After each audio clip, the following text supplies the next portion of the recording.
thanks a lot for the invitation, though. Yeah, there will be more or less no curvature here, but since I'll explain why, and I'll explain the attempts to. I will not go into details about how people try to construct something that has curvature. Okay, some examples of that, but I don't think we'll spend much time. But I will talk about how functional inequalities can be sometimes interpreted as giving you curvature, at least some motivation for this. And I will try to motivate why we're interested in dimension independent, and that's less related to the usual topics of this seminar, but I hope it will be of interest.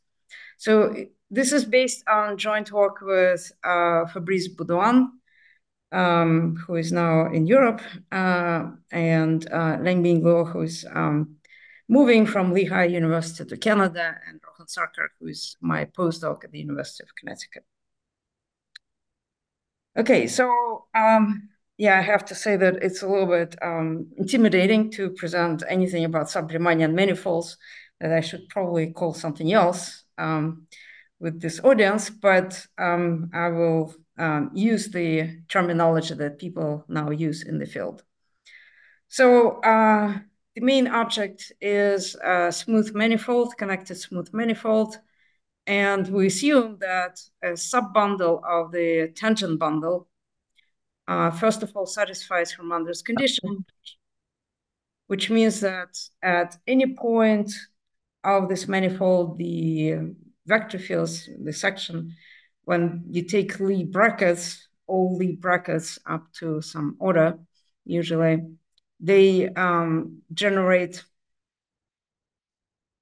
the whole section. So the condition usually is stated as Lie bracket, either bracket generating condition or Hermander condition. So I prefer Hermander's condition because in general, we're interested in some analytic consequences of that. There are some complications here, which I will probably mention at least with one example that we'll have. That is the number of brackets you need to generate the whole section might depend on a point in general. So these are things that are very different from Riemannian manifold because it creates some strange effects on the geometry and also on the properties of the corresponding operators that we're interested in. So you pick this, you fix this sub-bundle, and then you take, you assume that you only have this inner product that usually you have on the whole bundle, tangent bundle. And so you have this inner product that on each fiber. Okay. So this triple is what we will call a sub-Riemannian manifold. And first of all, I'll explain some of the consequences of this assumption that we have Hermander's condition, so bracket generating condition. So the first consequence of that is that when we look at the corresponding operator, so this what we call sub-Laplacian, again, I will not talk about definitions of what we, at least in analysis, what one calls sub-Laplacian. But what we know is that if you have this very algebraic condition, which is called Hermander's condition, then this operator is hyperelliptic. And what it means is that it might not be elliptic, but it still enjoys some nice properties. In particular, the heat kernel corresponding to this operator is smooth. And this is significant to some of the applications or some of the settings that we'll look at. So another consequence of this, which has more geometric nature, is that because of this condition, we have Chairo-Reshevsky theorem. And what that theorem says is that you can actually, so I'll talk about this a little bit more later, but more or less it means that there is a nice metric structure on the space. Actually, it's not just a metric space, but a length space. And also the topology induced by this new metric that I'll describe soon is the same as the topology you had from the beginning.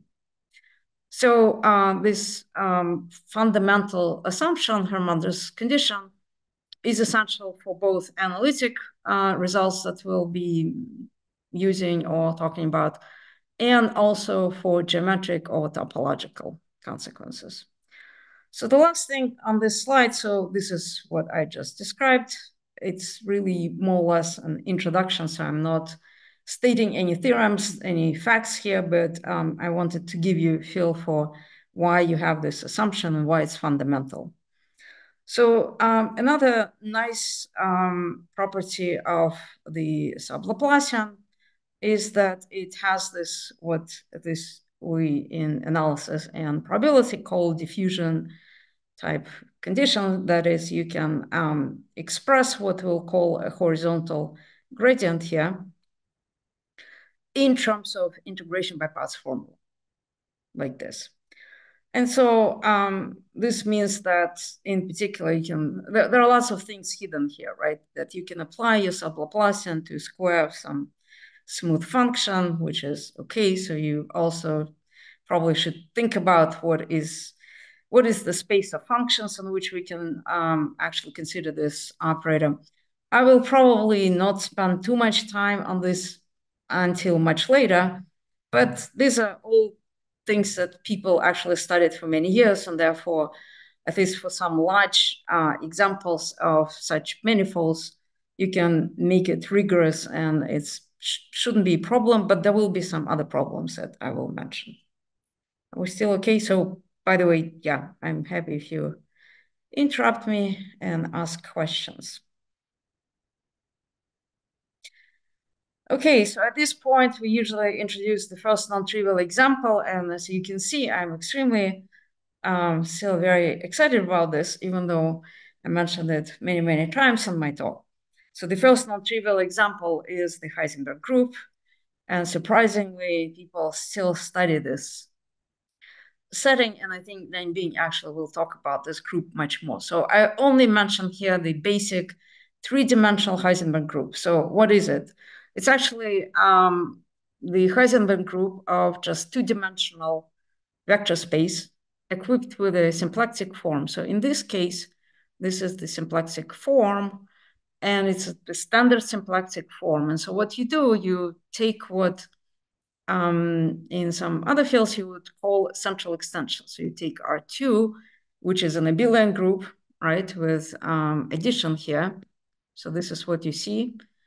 And then you extend it by R, where you have the same addition as on R. So that's the same group operation. But you have also a correction term that comes from this central extended R2, that is the symplectic form, which is defined by these points in R2, okay? So this is R3 equipped with a different operation, not just addition, but this multiplication, and it makes it into a non-abelian group. So it's a Lie group. It has lots of nice properties, but the main thing for us is that it actually has a very natural structure of a sub-Riemannian manifold. Because actually, if you look at its Lie algebra, which can be identified with the tangent space at the identity, you'll see that if you take two vector fields, x and y,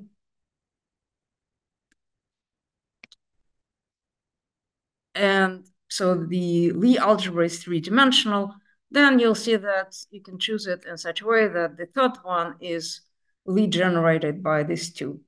So this is exactly basic example where Hermander's condition is satisfied. So it's an example of a sub-Riemannian manifold where you actually equip the span, real span of these two vector fields, x and y, with some inner product, and the z, the vertical direction, as we usually call, it doesn't have any length. We don't know we cannot measure angles between z and x and y. But actually, if you look at the corresponding sub-Riemannian manifold, we'll see that you have a length space structure there. So this is also an example of Karnaugh groups, which are extremely important in geometry, because yes, if we are talking about tangent cones, this is what we should study, as we many of us believe.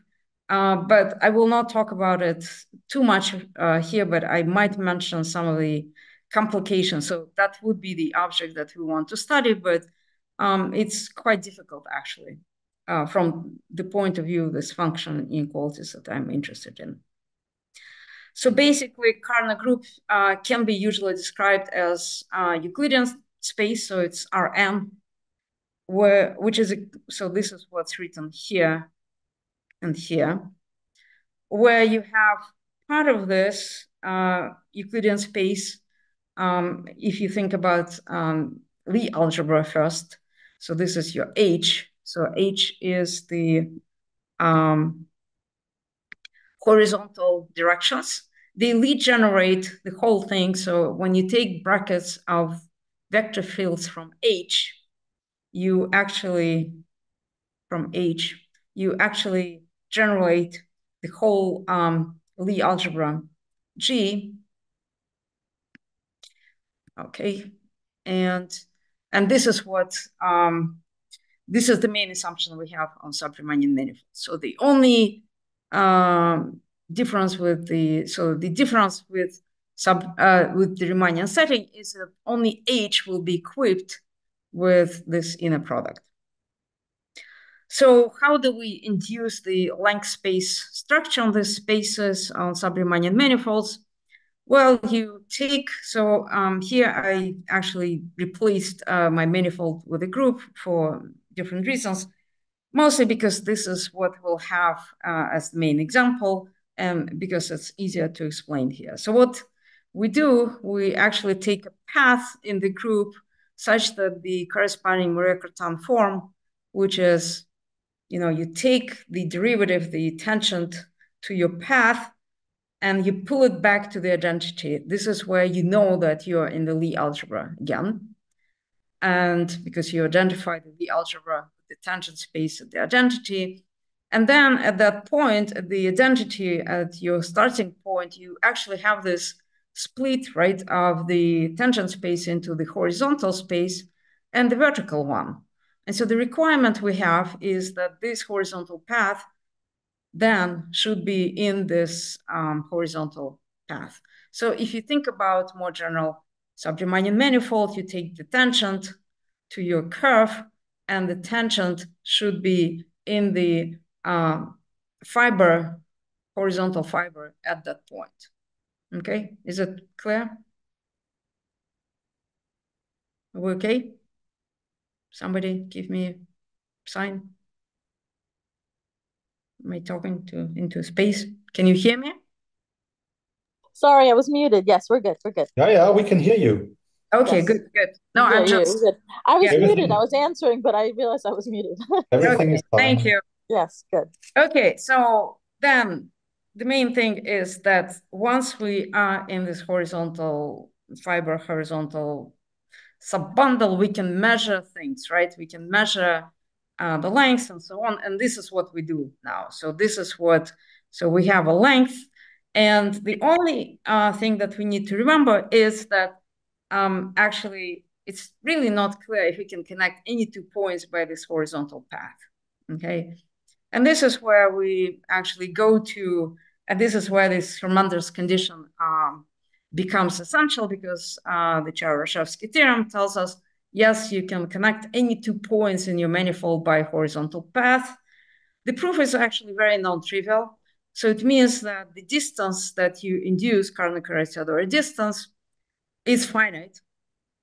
And then you also can prove that that you get a relatively nice metric space. It's actually a length space, and the length space that you get has the same topology as you started with. So this the metric geometry of the spaces is very interesting. Yes, that would be topic for another talk, I guess, because that's I can probably give you some examples of things going really wrong in that world. But essentially, all we need to remember right now is that, for example, if you look at these two pictures that I borrowed from a couple of people who can make these pictures, I think one maybe came from Hansu, but I'm not sure, and another is from Nate Eldridge, that they show that this metric ball in Heisenberg group looks like this. So it's still quite regular, but if you go to more complicated sub-Riemannian manifolds, the shape of these metric balls become very unusual. Okay. So why we're interested in functional inequalities? Well, I'm interested in them because that's our tools in analysis and probability, and I will mention some of the applications later. We'll not talk about details, but I will mention some of them.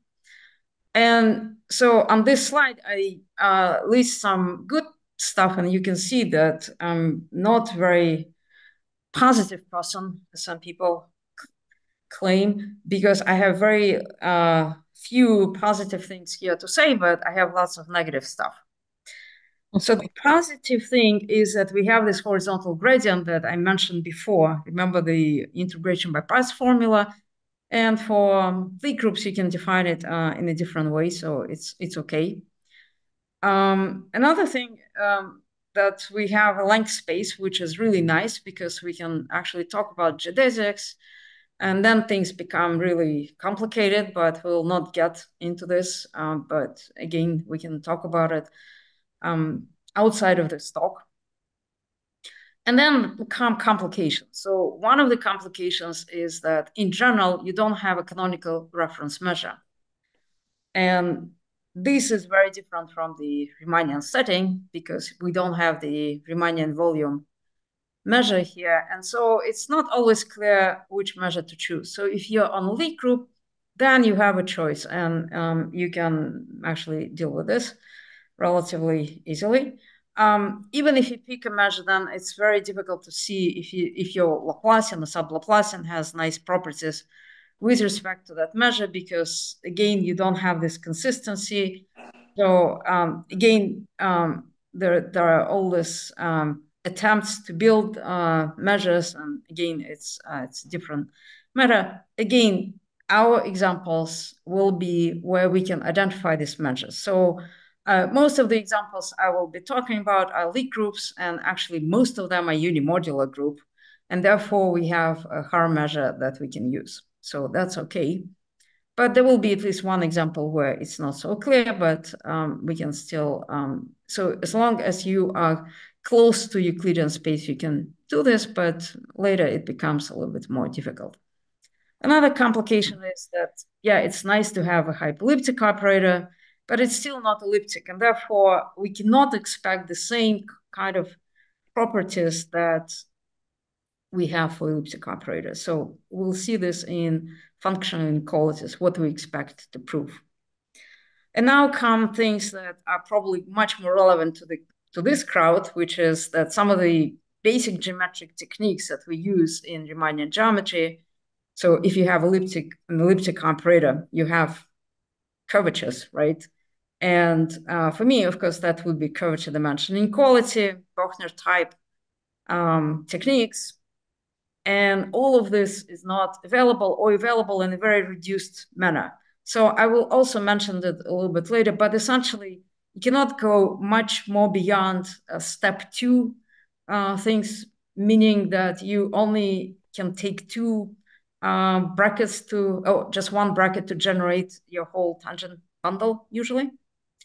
So Heisenberg group is one of the examples. So there are some tweaks that you can apply, but more or less all these techniques. So I mentioned here Bakry-Emery type identities, which would replace curvature. So more or less what you're saying, that if you can prove something like Bochner identity or inequalities like in Bakry-Emery type thing, then the quantity you get there is what you regard as curvature and dimension of your operator or of your manifold. Okay, there are other attempts which are more relevant to the name of the seminar, which is metric ball volume expansions. And they've been done for 3-dimensional contact manifolds with sub-Riemannian structure. So there you kind of, if you can find it, you treat one term, the quantity there as your sectional curvature. But again, you cannot go beyond some model spaces, more or less. There have been attempts to use optimal transport, again, because we know that this is a very popular tool, especially if you go to something like CD, RCD spaces. And we should remember the sub-Riemannian manifolds are not such spaces. You can hope, and actually you can prove other properties like measure contraction properties. I don't know if people here are familiar with this, but I can describe very briefly what it is. And so essentially what you do, you start with a point, and again, we're in a length space. So you take, say, a ball of radius r, and you connect this given point with points in this ball with geodesics. So remember, it's a length space, so we can probably do this. And then you take cross sections. So this blue thing here, it's a cross section, and you can measure this. So you have some measure, you have some volume, and you can try to see how it changes as time goes by. Okay, you take a cross section of type T, and you, if you can compare it to some quantities, you can prove what's called measure contraction properties. So unfortunately, yes, it's a very useful tool to go to lots of other properties that I will not talk about. But more or less, to do this, what you need to do is you actually need to describe geodesics, you need to describe cut locus, you need to describe lots of things explicitly quite often, or have something like comparison theorems, which goes back to more or less the Riemannian setting. So these things are very difficult to use, but there is a huge body of work on all of this. And what I want to do is I don't want to use any of these tools, okay? So I will explain what we're interested in now and how we actually get something. Usually the first step is where you use some of these techniques, but then the question is how far you can get without after this, okay? Are we still okay? Yes, we're good. We're good. Thank you. Okay. Just to make one very quick comment. With sequences of manifolds with positive scalar, we don't often have this sort of properties on the limit spaces either. So it's very important for us to understand what can be done without the curvature. Okay. So yeah, usually because that's usually Richie, right?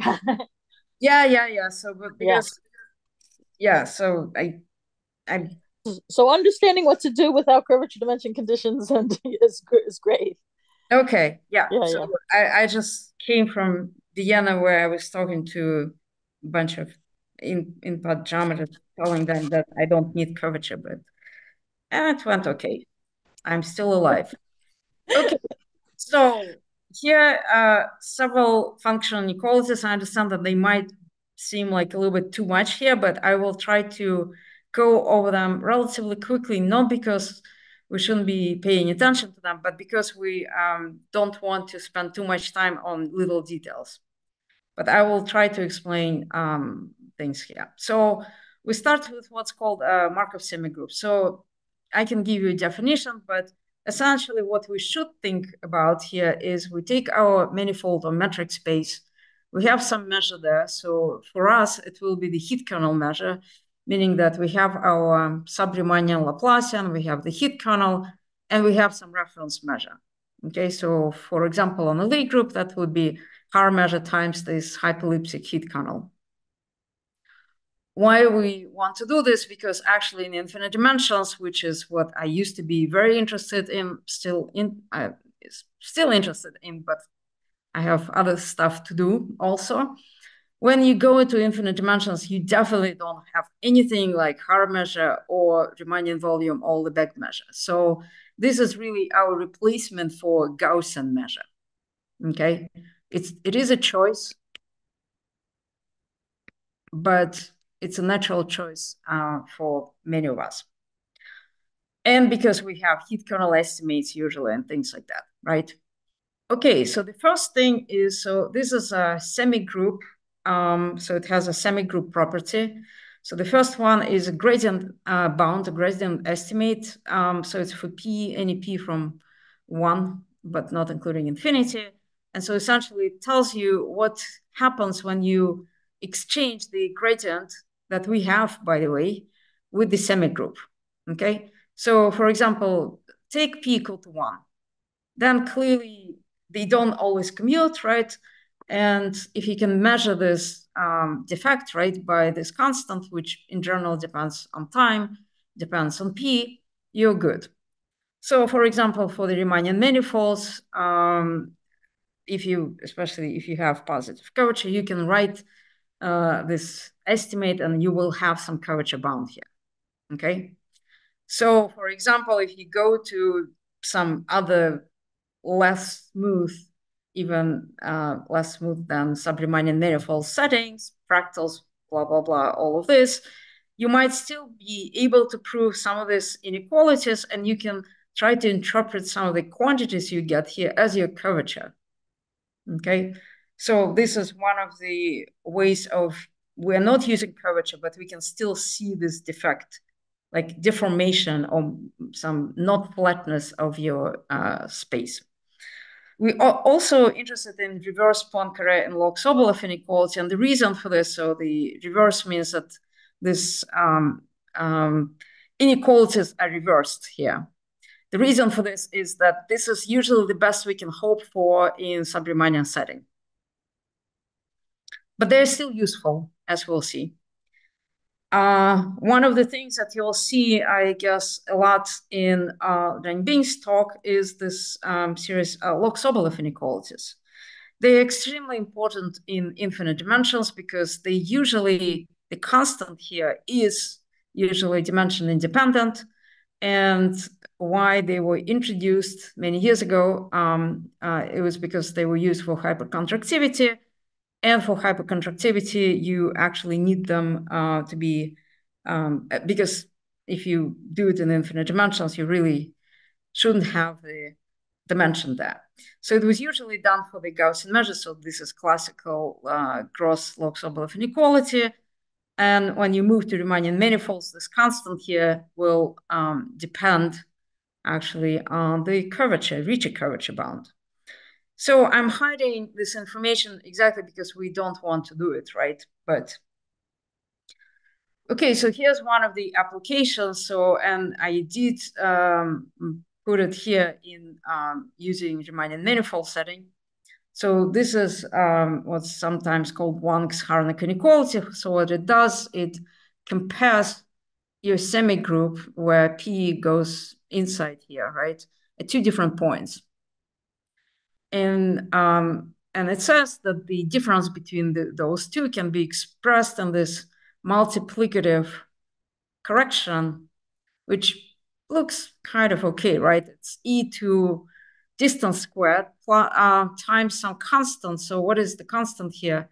Well, it depends on the Ricci curvature bound that you have here. And why is it in red here? Because in general, what our point is that, well, in this case, it came from the curvature, right? But in general, we might be able to prove it with some other constant. As long as we can make things depend on the distance, right? In some way, the square here is also not always very important. We can actually derive some of the things that we want from this. So for example, we used it to prove smoothness of heat kernel measures in infinite dimensional setting for sub-Riemannian or sub-elliptic setting. So this is the second reference here. So this is done when you don't have curvature bounds in general, though we use some sub-Riemannian curvature there. And more or less, we proved this kind of inequality there, which the main thing was that we proved it for some finite dimensional approximations to our infinite dimensional limiting object, which did not depend on the dimension. It only depends on some constant that is uniform for the sequence. So this is probably what Christina was kind of mentioning here, right?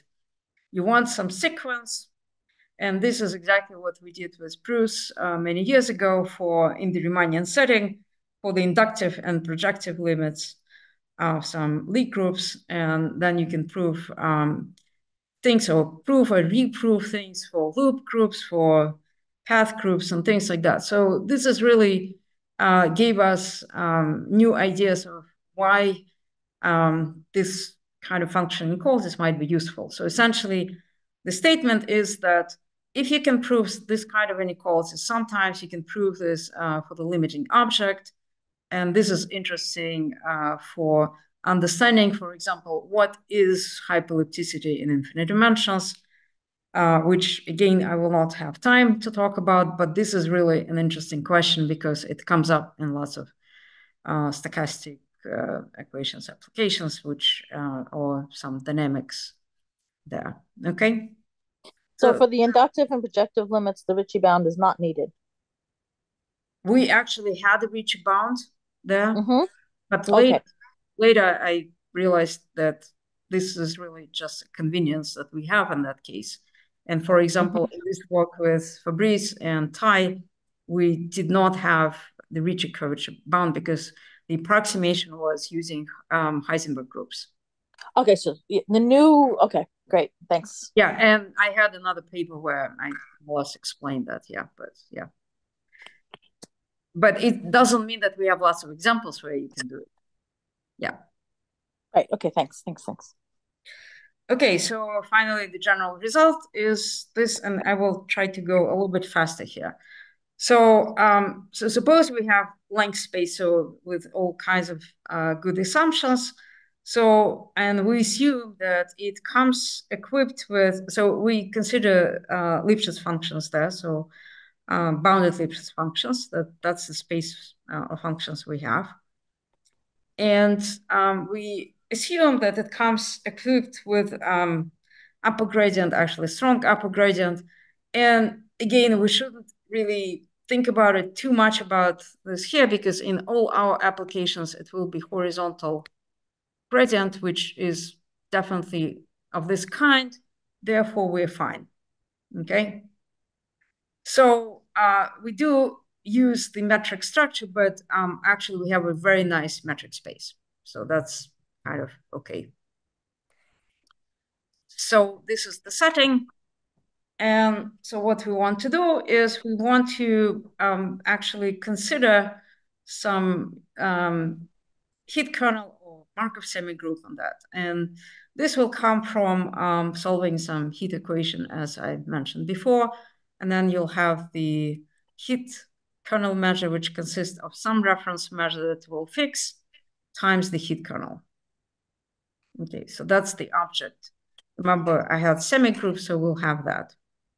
So what's new now is the new thing is that we want to prove this gradient bounds, or for example, log Sobolev, or reverse Poincare and log Sobolev, in the setting where this gradient here is this upper gradient on this length metric space. Okay, so it's the same list we had before. So what are we going to use? We actually using two procedures, and one is tensorization, and another will be some kind of taking quotients, but which I will give an example for, but will not talk about it too much. So tensorization means that we take finite family of these length spaces, we take its tensor product, we know that it's a length space then, and we actually can also tensorize the heat semigroup. And this is really by now has been done in different settings. And I'm just giving one reference here to this paper here, but really it's not something new. So what's new is that how do you prove function inequalities in this setting? So what we start with, we have a bunch of length spaces for which we have some of this function inequalities, and want to see how we prove this for the tensor product. So the theorem that we proved recently was the following, that if you have gradient bounds, or if you have reverse Poincare, or reverse log Sobolev, then this tensor, the product space, also satisfies these inequalities with the constant, which is actually the maximum of the constants for these inequalities. So this is very similar to what you get in log Sobolev inequality. The tensorization of that was known for many years. That's one of the great tools you have there. The problem here is that you cannot really prove it directly. So we use the very indirect proof using some entropic inequalities and what's called Covades duality. So these are kind of really non-smooth geometric tools that you can use.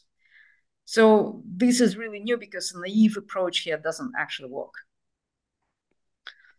And this is what I mentioned here. So if I have a couple of minutes at the end, I might tell you a little bit more about the inequalities, about the proofs. But really, when you look at this theorem, I think it looks very much like, okay, what else do you expect? But actually, the proof is not as straightforward as you might think. So what else you can do? You can actually do, so I will tell you what else you can do with this thing. So then what you can do, you can say, okay, I can prove log Sobolev inequality, for example, for some basic manifold, sub-Riemannian manifold, for example, for the Heisenberg group. And then I can tensorize it. So this is what Bing will talk about. But you can also do it for some other objects, which I will mention later. And then since you always get the maximum of the constants, you can actually take the limit when this product, right, goes, the number of terms goes to infinity. As long as you get the constants which are independent of the dimension, right? This is what we got here. This constant here doesn't depend on the dimension. It only depends on each piece. So at the end, what you might get this function inequalities for the limiting object. Why it's interesting? Because as I said, one of the applications, and this is why, even though reverse log Sobolev seems a little bit strange, we can actually prove that one harmonic inequality I mentioned before with different constants here, very different ones. But then you can prove that the measure you get in the limit actually is smooth to some extent, even though you cannot write it as a density with respect to any reference measure. So it really provides you with great analytic tools. It gives you very explicit constants, and we've been using this in lots of other applications. But what I did, I picked some examples here, which are still of geometric flavor. Okay. Mm-hmm. Okay, so the first example is going to be awful. And why is it awful? Because the way, I don't know how to write it in any other way, but I will explain what we're doing here, okay? I hope. So remember the Heisenberg group, I did say that it's step 2, meaning that you take Lie bracket of x and y and it generates the whole Lie algebra. So you can actually take more such groups, that is, there are more step 2 homogeneous cardinal groups, and then you can actually describe them explicitly. So this is exactly what's done here. So this group here consists of more or less, this will come from our horizontal space. This will correspond to the vertical space. And as before, you have your usual structure, addition structure. And you have these correction terms here. You see here, except now you have m of them. So previously we had just one symplectic form. Now you have m of them. And each of them is described by some matrix, which is linearly, the skew-symmetric matrices like all the symplectic forms. So we can think of this as a bunch of more sophisticated symplectic forms, okay? So one of the things that I can tell you, you cannot use any of this generalized curvature dimension inequalities that Baudoin and Garofalo used. before. It just breaks down completely here. But we can prove functional inequalities for this using this coming from three-dimensional Heisenberg group. So this is what we did. So you have the structure that I described. So here I just described that it satisfies Hermander's condition. It's really of step 2. You only equip this space with inner product. And then the question is, how do we prove any kind of functional inequalities here? So what we proved was that you can actually take a product of Heisenberg groups. And this is one of the things that we did with Being, and use submersion procedure that I'm sure that she will explain more explicitly. So you have tensorization first and then submersion, and both operations actually preserve the constants. So whatever constant you had on the Heisenberg group, you will actually have here. And that was very surprising. So essentially what you can prove for this, you can prove all these inequalities for this awful group that I showed to you with the same constant we had for the Heisenberg, three-dimensional Heisenberg group. And actually the reverse Poincare was proven previously, but actually the constants that they did depend on the dimension very heavily. So you couldn't really get rid of this. So it gives you two things. One is that you can prove some of these results without having geometric methods. And the second thing was that you can actually control the constants in terms of the dimension. And another example that we had was with non-Karnaugh groups. And that goes back to what Baudoin and Garofalo did. So when they developed the generalized curvature dimension inequality, so it's a Bochner type approach to sub-Riemannian manifolds. So they described 3 model spaces. So these are 3 Lie groups. One is SU2, SL2, and the Heisenberg group. So the Heisenberg group is flat. It's like Euclidean space. SU2 is round, and this is your hyperbolic space here. And all 3 have this basis. Lie algebra has a basis. So this is your Hermander's condition here. What's different then is that for Heisenberg group, everything else, all other brackets are 0. So rho is 0 here. For SU2, this rho is 1, and for SL2 is -1. So the main thing is here, that it's -1. Okay, so, and then you can actually prove, again, using this generalized curvature dimension inequality, it's like Ricci bound in the sub-Riemannian setting for this 3-dimensional model spaces in the setting. You can actually prove reverse Poincare, reverse log Sobolev, and so on. And much more, actually. But you cannot prove log Sobolev easily. Okay, so that's a different story. So the question then is, can you build something out of this? And the answer is yes. It again looks very awful. So essentially, as with Heisenberg group, you have a bunch. So you have a tensorization of a bunch of these groups, each equipped with sub-Riemannian structure. You take the tensor product, and maybe you can do something else after this and identify it with another object. So for me personally, what I wanted was to get away from step 2, because at the end, you can think of these 3 examples as still being step 2, right? You only need one bracket to generate the whole tangent space, right? So what we want to do is really to get beyond this. And yes, I understand that it will not be very impressive, but you can get at least one group beyond this, which is actually SO4. So we proved, for example, that, so we first proved this very general. So you take a bunch of this sub-Riemannian manifolds, model sub-Riemannian manifolds, And then you can prove that this has all these functional inequalities. And actually you can prove that for some of these groups, you can get a submersion, sub-Riemannian submersion, so that you still have the same functional inequalities or with the same constants. And in particular, you get SO4. How much further you can get, I still don't know. We still don't know, but at least we can see that the methods that do not work for the sub-Riemannian manifolds, they do work for this when you try to build this from these building blocks for which we know sub-Riemannian geometry much better.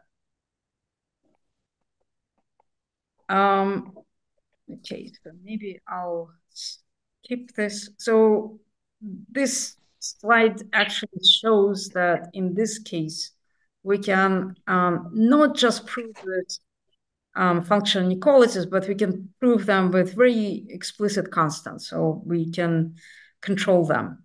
And moreover, this is something that you might like here, because you see that this gradient estimate here has this so you see that when t goes to infinity, right, it behaves like you would expect from positive curvature bound thing, right? So this is consistent with what we expect, right? Except that the constants that you use, they do not come from curvature. They come from the structure of this manifolds, Lie groups in this case, okay? But at least you see the same kind of behavior, which is kind of nice, okay? Yeah. Okay, so I'll skip homogeneous spaces because this is what Bean will talk about. I think I'm underestimated the time I'm taking to talk about it. And I'll just mention one thing that you might wonder if you can get anything beyond Lie groups. And the answer is yes. And again, I think you'll see more examples like this later, but one of them is what is known as Grecian plane. So it's so the Grecian plane is R2 so extend, yeah. So we can identify Grecian plane with a plane grouped with this operator. So Grecian actually considered this operator. He studied analytic properties of this. So it is a hyperelliptic operator. So it's what's called an almost Riemannian manifold, because you can see that if you take, so the only place where this is not Riemannian is on the singular set, which is just vertical line when x is equal to 0. And otherwise it's Riemannian. But if you look at the geodesics, which you can actually find explicitly, and I have a PhD student who is actually doing it for high dimensional Grecian spaces. But the interesting part for us is that you can actually relate it to Grecian plane, to the Heisenberg group. Actually, it's well known that Grecian plane can be described as a Heisenberg group quotient by this subgroup here. And what you get is not as a result, because H is not normal subgroup, and so what you get is true manifold, almost Riemannian manifold. But you can prove all these functional inequalities as long as you have them on the Heisenberg group. So it just shows that actually the world that we can cover with these methods might be much larger. We don't have a good description of how far you can get with this, but at least that gives you an idea that it's not just this strange products of Lie groups because sometimes you can identify them with something else. So in the remaining 5 minutes or so, 3 minutes, I will. 10 minutes. Okay, I will talk a little bit about the proof, because I think I hope it's interesting to this audience, because the methods, as I said, are very different, but they do appear in lots of geometric settings. So so one of the things that you see is that we want to prove, so more or less you expect tensorization to be there always, but actually it's not true. So true that horizontal gradients tensorize for p equal to 2, so this is what we say here. And more generally, many of the structures do not survive, many of the proofs do not survive tensorization. So this is what we used instead. So what we did, we used different metrics on this space of measures. I will explain how they come in later. So these are very classical objects now. So one is Wasserstein metric on the space of probability measures. Yeah. And if we're uncomfortable with probability measures, we can think of them as given by densities.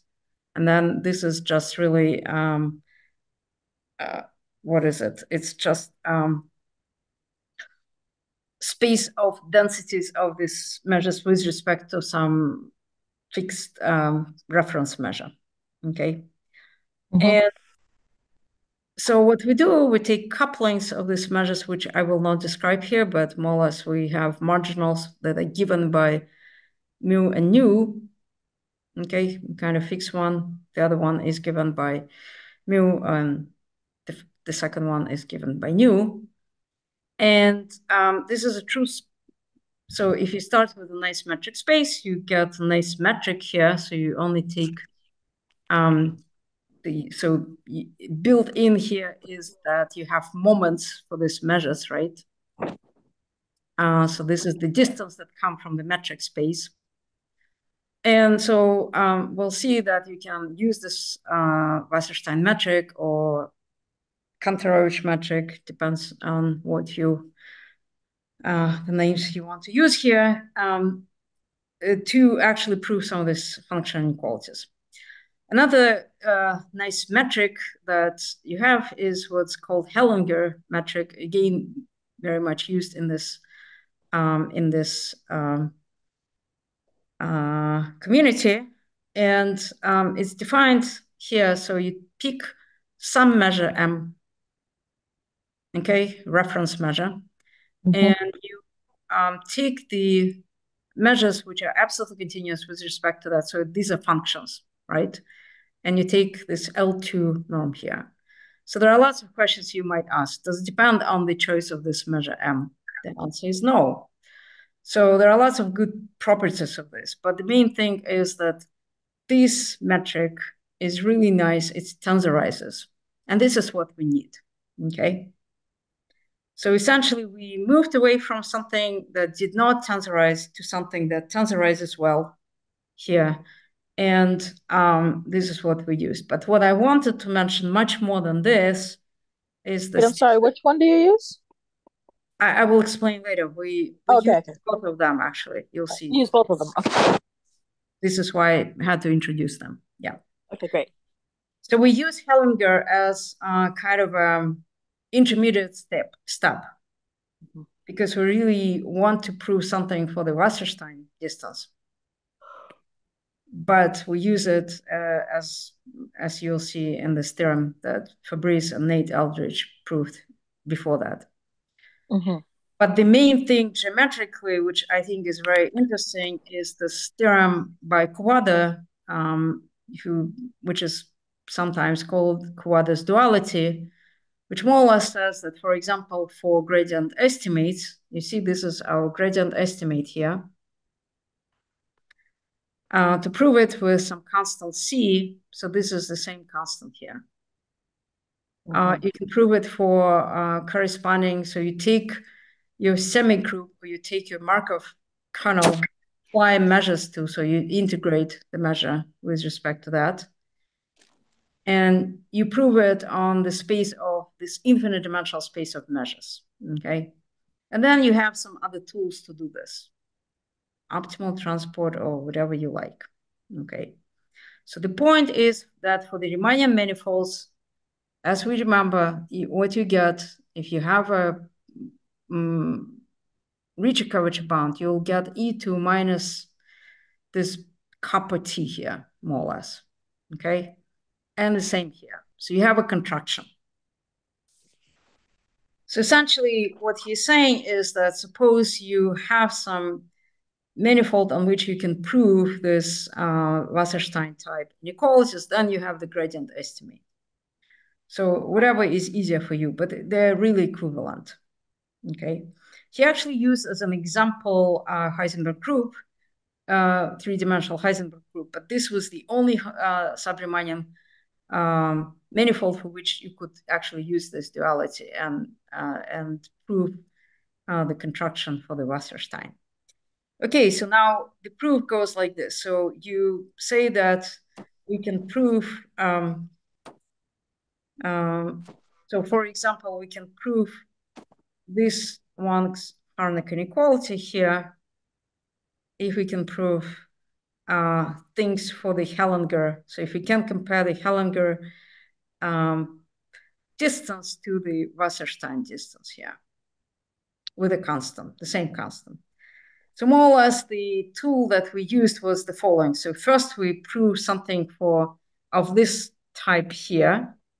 Then we go to Kawada, who tells us that we can actually get an honest, we can forget about all these infinite dimensional spaces of measures. So it seems very strange that you can do it, but more or less what you should think about is that this measures being Dirac measures, mass things, and then you can see how it provides you with a nice connection to what we usually see. And using these two theorems plus tensorization, so this is what I explain here, tensorization. So here the tensorization of the Hellinger comes in this lemma here. If you do that, use these two theorems, you can actually prove a bunch of other functional inequalities, and actually much more than what I described. So there are more functional inequalities that you can prove. So essentially, the moral of the story is, I think that first, that you can use the building blocks of something to create spaces with non-trivial geometry, and then try to prove things that if you don't have tools like curvature, inequalities or bounds, and try to use some of these function inequalities to kind of go back to something that looked very much like what you had when you have curvature bounds. Because this contraction type results are really in spirit the same as you had for the curvature, except that they're very different in terms of the constants you get. It's not always easy to see what the geometry is with these constants, but they're there and they're dimension independent. And I think I'll stop here because I'm done with the time. Thank you very much.